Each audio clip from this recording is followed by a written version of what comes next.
जय श्री कृष्णा। राधे राधे दोस्तों। आशा करती हूँ कि आप सब सुखी होंगे, प्रसन्न होंगे और बाल गोपाल की कृपा आप सब पर बरस रही होगी। दोस्तों, अक्सर जब हम लड्डू गोपाल की सेवा करते हैं, हमें पहले से बिल्कुल नहीं पता होता कि हम उन्हें क्या भोग लगाएंगे, हमारी व्यवस्था है या नहीं। बस हमारे मन में जब भाव आ जाता है कि हमें बाल गोपाल की या फिर राधा रानी की, किशोरी जी की सेवा करनी है, तो मन मानता ही नहीं। बस इच्छा होती है कि हम अपनी तरफ से पूरा प्रयास करें बाल गोपाल की और राधा रानी की सेवा करने की। दोस्तों, आज एक बड़े ही प्यारे भक्त की आपको सच्ची कथा सुनाने जा रही हूँ। दोस्तों, राधा और कृष्ण कहने को तो दो नाम हैं, लेकिन ऐसा शास्त्रों में भी वर्णन है कि राधा और कृष्ण अलग हैं ही नहीं। राधिका रानी भी भगवान श्री कृष्ण ही हैं। हम उन्हें भले ही दो शरीर में देखते हैं, उनके नाम अलग अलग हैं, लेकिन सच में वो एक हैं। जहाँ पर हमारे प्यारे लाला हैं, वहाँ पर हमारी प्यारी सी किशोरी जी स्वतः ही होती हैं। दोस्तों, आज मैं आपको सच्ची कथा सुनाने जा रही हूँ मंजरी जी की। मंजरी जी जो कि बरसाने में रहा करती हैं और वो काफ़ी समय से वहीं पर रहकर किशोरी जी का और गोपाल जी का भजन किया करती हैं। किसी समय में उनका परिवार हुआ करता था, लेकिन एक आयु के बाद उनके मन में तीव्र वैराग्य आया और वो अपनी गृहस्थी, अपना मकान, अपना परिवार, उनसे सब कुछ छूट गया और किशोरी जी की, राधा रानी की कृपा से उन्हें धाम का वास मिल गया हमेशा हमेशा के लिए। किशोरी जी ने उन्हें अपनी धाम, अपनी भूमि बरसाना में हमेशा हमेशा के लिए वास दे दिया, जो कि बहुत ही सौभाग्य वाली बात होती है। दोस्तों, हम वृंदावन या बरसाना अक्सर जाते हैं, घूम कर चले आते हैं। हमारी इच्छा तो बहुत होती है कि हम कुछ महीने वहाँ पर रहें या तो हम अपना पूरा जीवन धाम में बिताएं, लेकिन ये बहुत ही पुण्यात्मा जीवों को मिलता है जिन्होंने कई जन्म में बहुत सारे ऐसे पुण्य किए हों, बहुत भक्ति की हो, बहुत भजन किए हों। उसे ही जाकर वैराग्य होता है और उसे ही धाम का वास मिलता है। तो शायद मंजरी जी जो थी, मंजरी मैया जो थी, उनका ऐसा ही कुछ था।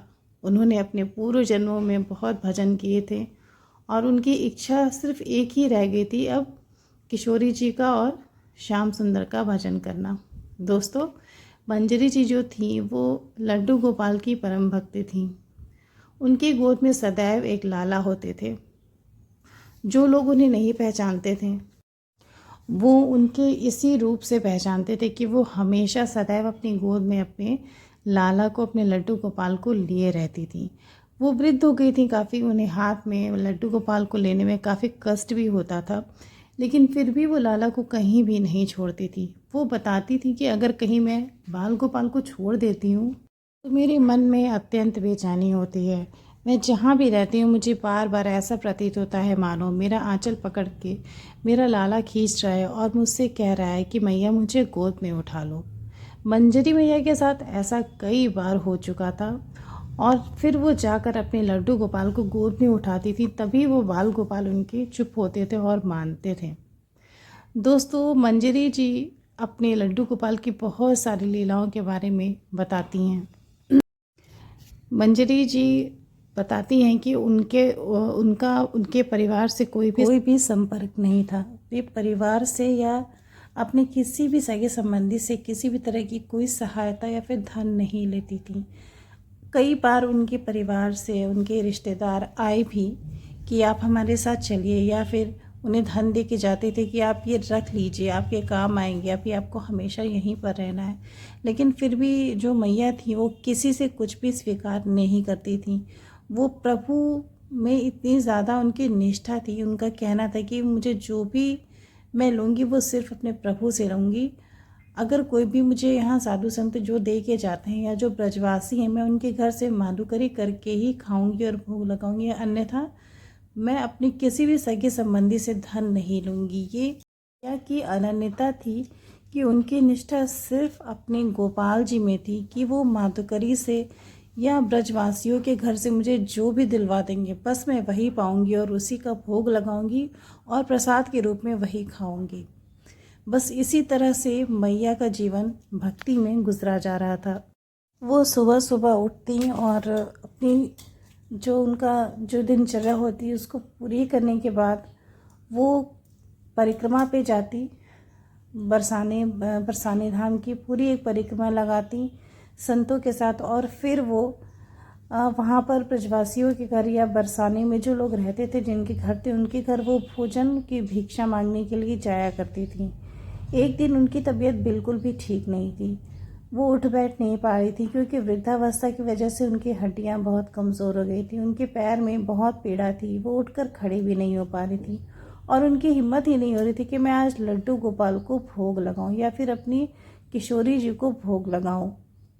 मैया के पास लड्डू गोपाल के साथ बाल राधिका का भी फिक्र था।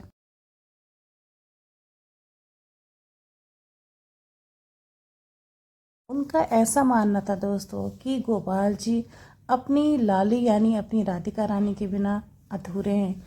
जहाँ भी शाम सुंदर वहाँ पर उनकी किशोरी जी अवश्य होनी चाहिए। लोग उन्हें कहते भी थे कि आप दोनों की सेवा कैसे करोगे, आप वृद्ध हो चुकी हैं, आप खाना भी नहीं बना सकते, फिर आप दोनों की सेवा कैसे करोगी। लेकिन मैया की निष्ठा इतनी दृढ़ थी कि वो प्रभु के भरोसे दोनों की सेवा किया करती थी। एक दिन आया जब मैया की तबीयत बहुत ज़्यादा ख़राब हो गई। वो ना तो भिक्षा के लिए जा पाई और ना ही उन दोनों की सेवा कर पाई और मन में इतनी ज़्यादा चिंता कि मैं अपने लाल को क्या खिलाऊंगी, अपनी लाली को क्या खिलाऊंगी। अब उनके मन में तो इतनी ज़्यादा पीड़ा होने लगी कि अब मैं परिक्रमा पर कैसे जाऊंगी, अब मैं अपने लाल के लिए अपनी लाली के लिए मैं भिक्षा मांग कर भोग कैसे लाऊंगी, मैं उन्हें क्या खिलाऊंगी। मन में बहुत ही ज़्यादा निराशा और पीड़ा होने लगी। लेकिन तबीयत इतनी ज़्यादा ख़राब थी कि मैया उठकर खड़ी भी नहीं हो पा रही थी। कुछ ऐसे साधु संत थे जो अक्सर आके मैया को कुछ खाने के लिए देकर चले जाते थे या कुछ पदार्थ दे के जाते थे जिससे मैया गोपाल जी का भोग लगाएं, किशोरी जी को भोग लगाएं। लेकिन आज ऐसी स्थिति है कि कोई भी उनकी कुटिया पर नहीं आया, ना तो कोई साधु संत आए, न ही उन्हें कहीं से भिक्षा मिली। उन्हें कुछ भी नज़र नहीं आ रहा था। वो बड़ी निराश थी और चुपचाप बैठकर बस रोए जा रही थी। उनके मन में इतनी ग्लानि थी कि वो अपने गोपाल जी की तरफ, अपनी किशोरी जी की तरफ देख भी नहीं थी। अब मैया बस अपने प्रभु से बस मना रही थी, उनसे प्रार्थना कर रही थी कि प्रभु कोई चमत्कार दिखा दो, या तो मेरे हाथ पाँव ठीक कर दो, मैं तुम्हारे लिए कुछ भिक्षा मांग के लाऊं, या तो फिर तुम खुद ही भेज दो किसी से, क्योंकि मुझसे तुम्हारी ये हालत नहीं देखी जा रही थी। मैया बताती हैं कि जिस भी किसी दिन वो कारणवश गोपाल जी को भोग नहीं लगा पाती थी तो उस दिन उनका चेहरा बिल्कुल मुरझा जाता था। ऐसा प्रतीत होता था मानो उस बच्चे कोई ऐसा बच्चा है जो जिसने महीनों से कुछ नहीं खाया, वो पूरी तरह से दुर्बल नज़र आते थे। तो मैया के साथ लड्डू गोपाल ऐसी लीला करते थे। उस दिन तो उन्हें कुछ भी समझ में नहीं आ रहा था कि अब मैं करूं तो क्या करूं। मैया किसी तरह से उठती और अपनी कुटिया से निकल के बाहर झांकती इधर उधर की कहीं से कोई मदद कर दे, कुछ मिल जाए तो मैं अपने लाला को भोग लगा दूँ। लेकिन दूर दूर तक कहीं कोई भी नज़र नहीं आ रहा था। फिर वो अपनी दरवाजे पर ही, अपनी दहलीज पर ही बैठ जाती हैं। बहुत ज़ोर से अचानक से बारिश होने लगती है। पेड़ वृक्ष सब कुछ तेज हवा से हिल रहे होते हैं। प्राणी मात्र भी कमरे से, घर से बाहर नज़र नहीं आता। उस समय की स्थिति ऐसी रहती है कि सभी अपनी अपनी घर में, सभी साधु संत अपनी अपनी कुटिया में बंद रहते हैं। मैया अपनी दहलीज पर बैठे बैठे बाहर निहारती रहती कि कब बारिश रुकेगी और कब मेरे पास कोई भोग की सामग्री लेकर आएगा। बहुत देर हो जाती है और वर्षा निरंतर होती रहती है। बहुत ही भयंकर मेघ गर्जन होता है। आकाश में काले बादल होते हैं और बारिश तो जैसे थमने का नाम ही नहीं ले रही थी। मैया दरवाजे पर बहुत निराश होकर बैठी थी और बस राधे राधे का जप किए जा रही थी। तभी उसकी नज़र बहुत दूर पड़ी। उसे ऐसा महसूस हुआ, उसने अपनी आंखों से देखा मानो दो छोटे छोटे बच्चे जिनकी आयु 4 या 5 वर्ष की रही होगी। 5 साल का एक नन्हा सा बालक और उसके साथ में एक प्यारी छोटी सी बच्ची जो देखने में बहुत ही सुंदर प्रतीत हो रही थी।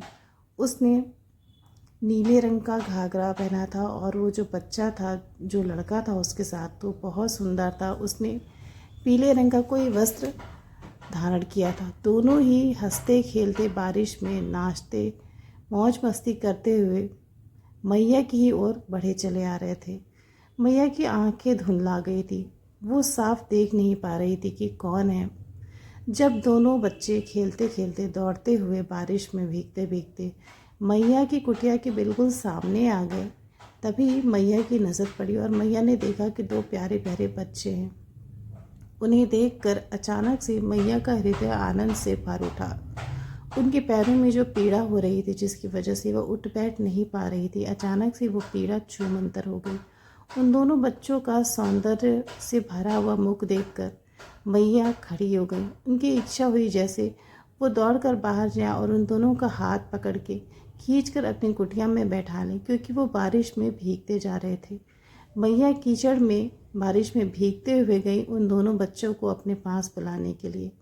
जैसे ही मैया उनके पास गई, नन्ही सी जो बालिका थी वो मैया से बोली कि मैया, आपकी कुटिया यहाँ पर है। हम बारिश में भीग गए हैं और हमें बहुत ज़ोर से भूख लगी है। मैया फिर से उदास हो जाती कि मेरे पास कुछ खाने के लिए तो नहीं है, मैं तुम्हें क्या खिलाऊं। वो बोलती उससे कि मेरे पास कुछ भी खाने को नहीं है। नन्ही बालिका मैया से बोलती कि मैया, तुम परेशान मत हो, मेरे पास खाने की पोटली है। और सच में उस नन्ही बालिका और बालक दोनों के पास खाने और फलों से भरी एक पोटली रहती है, जिसे वो दोनों लेकर मैया की कुटिया में अंदर आ जाते हैं। दोनों अपनी पोटली खोलते हैं और मैया को दिखाते हैं। उसमें ढेर सारे पकवान, फल, मिठाइयाँ सब कुछ रहते हैं। सबसे पहले मैया उनसे लेकर लड्डू गोपाल और किशोरी जी को भोग लगाती है और फिर अपने हाथों से उन बच्चों को खिलाती है। जैसे भगवान ने मंजरी मैया की ये मन्नत स्वीकार कर ली हो कि मेरे पास कोई काश भोग लेकर आ जाता। मैया की ये बात लड्डू गोपाल ने सुन ली थी और वो दोनों बच्चे मैया के पास भोग लेकर आ गए थे। बड़ी ही प्रेम से उन्हें खिलाती और अपने बाल गोपाल को भोग लगाने लगती है। अपने हाथों से पुए तोड़ तोड़ कर लड्डू गोपाल को खिलाने लगती है और वो दोनों बच्चे वहाँ बैठकर खेलते रहते हैं। अपने बाल गोपाल को खिलाकर जब मंजरी मैया संतुष्ट हो जाती हैं, वो सोचती हैं कि अब मेरा लाला खा चुका है, अब मेरी सारी चिंता दूर हो गई, बारिश रुकेगी तो मैं परिक्रमा के लिए निकल जाऊंगी। और वो जैसे ही लड्डू गोपाल को भोग खिलाने के बाद उठकर ये सोचती हैं कि अब उन बच्चों को जो भीग चुके हैं उन्हें पोंछ दूँ, उनके बाल गीले हो गए हैं उन्हें सुखा दूँ। जैसे ही मैया पलटती है, देखती वहाँ पर कोई भी बच्चे नहीं हैं। न तो वो नन्ही बालिका है और न ही वो नन्हा सा बालक है। और बाहर बहुत ही तेज़ से बारिश हो रही थी। मैया उठकर भागी भागी अपनी दहलीज पर जाती हैं और चारों तरफ झांकती हैं। दोनों दिशा में देखती हैं, कहीं भी कोई बच्चा नहीं था, ना बालिका ना बालक। और बारिश बहुत तेज़ हो रही थी। आखिर इतने कम समय में, मिनटों में वो दोनों बच्चे कहाँ चले जाएंगे। अगर वो जा भी रहे होते तो जाते हुए दिखते ज़रूर, लेकिन न तो उनकी जाने के पैरों के निशान थे, न ही वो कहीं दूर दूर तक नज़र आ रहे थे, न ही उनकी पोटली वहाँ थी। उनका कोई भी निशान वहाँ पर नहीं था। जब वे दोनों चले गए तो मैया ने देखा कि ज़मीन पर वैसे ही पैर पे बने आयुधों के निशान हैं, जैसे भगवान श्री कृष्ण और राधिका रानी के पैरों में होते हैं। बहुत ही प्यारे प्यारे सुंदर सुंदर आयुधों के निशान। बस मंजरी मैया तो समझ गई कि वो और कोई नहीं, स्वयं गोपाल जी और राधिका रानी थी, जो भोग देने अपने भक्त के पास आए थे। भगवान कभी भी अपने भक्त के मुख से निकली मन्नत को कभी भी छोड़ते नहीं हैं, और वही मैया के भी साथ हुआ। वे जानते थे कि आज तो मैया के पास भोग लगाने के लिए कुछ भी नहीं है।